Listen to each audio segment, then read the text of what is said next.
શનિવારના દાડે મારા હનુમાનજીના દ્વારે દાઈનું કષ્ટ બધું કાપી નોખલ્યા. હનુમાનજીની વાતો જુદી છે. ભક્તિ કરો તો ભૂત પલિત ઓટા ફેરા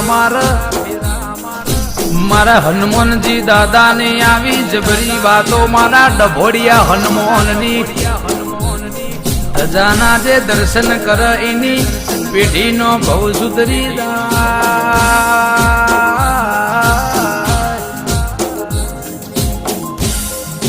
કે મારા કહાવાના ગોગાની પૂનમ ભરન પેઢીએ દીકરો ના હોય દીકરો મારો ગોગો આલ્યા.